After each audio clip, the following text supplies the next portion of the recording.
भारत की जमीनी सीमाएं कई जगहों पर आज भी वे पूरी तरह तकनीकी रूप से सील या नियंत्रित नहीं हैं। इसके साथ ही पड़ोसी देशों में राजनीतिक अस्थिरता, आर्थिक संकट और सामाजिक तनाव का सीधा असर भारत पर पड़ता है। बेहतर जीवन की तलाश में बड़ी संख्या में लोग अवैध तरीके से भारत में प्रवेश करने की कोशिश करते हैं। इनमें से कई लोग समय के साथ यहाँ बस जाते हैं और किसी न किसी तरह आधार कार्ड, वोटर आईडी जैसे भारतीय दस्तावेज हासिल कर लेते हैं। इसके बाद उन्हें पहचानना और कानूनी प्रक्रिया के तहत वापस भेजना बेहद कठिन हो जाता है। वर्तमान व्यवस्था में सीमा सुरक्षा बल सीमाओं की निगरानी करते हैं और राज्यों की पुलिस अपने अपने क्षेत्र में कानून व्यवस्था संभालती है। लेकिन देश के अंदर फैल चुके अवैध प्रवासियों से निपटने के लिए कोई एक समर्पित, शक्तिशाली और देशव्यापी संस्था मौजूद नहीं है। यही सबसे बड़ी संस्थागत कमी है। एक बार जब अवैध प्रवासी देश के अंदर घुसकर अलग अलग राज्यों में फैल जाते हैं तो कार्रवाई राजनीतिक, प्रशासनिक और कानूनी अड़चनों में फंस जाती है। इसलिए एक ऐसी केंद्रीय अर्ध सैनिक स्वरूप की इमिग्रेशन एनफोर्समेंट संस्था की जरूरत महसूस होती है, जो सीधे गृह मंत्रालय के अधीन काम करे और पूरे देश में बिना राज्यीय सीमाओं की बाधा के कार्रवाई कर सके। इस संस्था का काम सिर्फ शिकायत मिलने पर छापे मारना नहीं होना चाहिए, बल्कि इसे पूरी तरह इंटेलिजेंस आधारित और डेटा ड्रिवन बनाना होगा। आज भारत के पास आधार, वोटर लिस्ट,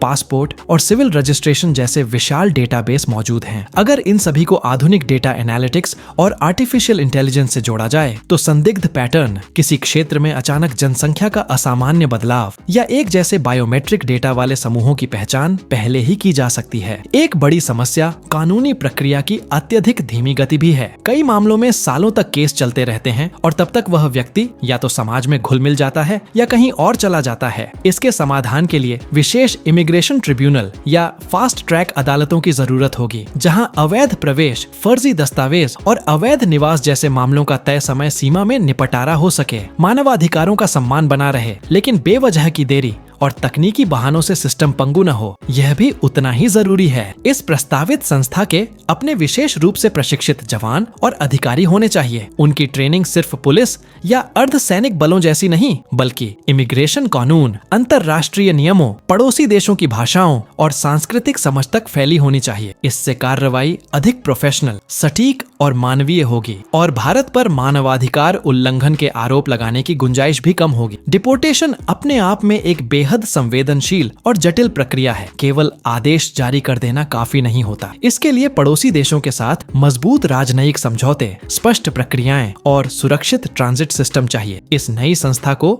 विदेश मंत्रालय के साथ मिलकर लगातार इन समझौतों को अपडेट करते रहना होगा, ताकि जिन लोगों की नागरिकता साबित हो चुकी हो उन्हें वास्तव में उनके देश वापस भेजा जा सके। इसके अलावा देश के अंदर मौजूद वे नेटवर्क भी उतने ही बड़े दोषी हैं जो अवैध प्रवास को जिंदा रखते हैं, जैसे मकान दिलाने वाले, नौकरी लगवाने वाले, फर्जी दस्तावेज बनाने वाले गिरोह और कुछ भ्रष्ट अधिकारी। अगर सिर्फ अवैध प्रवासियों को पकड़ा गया और इन नेटवर्क्स को नहीं तोड़ा गया तो समस्या कभी खत्म नहीं होगी। इसलिए इस संस्था को इन सभी के खिलाफ जांच और मुकदमा चलाने का पूरा अधिकार होना चाहिए। राष्ट्रीय सुरक्षा के नजरिए से देखें तो यह मुद्दा केवल रोजगार या जनसंख्या तक सीमित नहीं है। फर्जी पहचान के सहारे रह रहे लोग चुनावी प्रक्रिया, संसाधनों के बंटवारे और यहाँ तक कि आतंकवाद जैसी गतिविधियों में भी इस्तेमाल हो सकते हैं। दुश्मन देशों की खुफिया एजेंसियां इन कमजोरियों का फायदा उठा सकती हैं, खासकर सीमावर्ती राज्यों और बड़े शहरों में। एक मजबूत केंद्रीय इमिग्रेशन एनफोर्समेंट संस्था बनाना भारत के लिए अब एक तात्कालिक और रणनीतिक जरूरत बन चुका है। यह सिर्फ एक नया विभाग नहीं होगा, बल्कि यह संदेश होगा कि भारतीय नागरिकता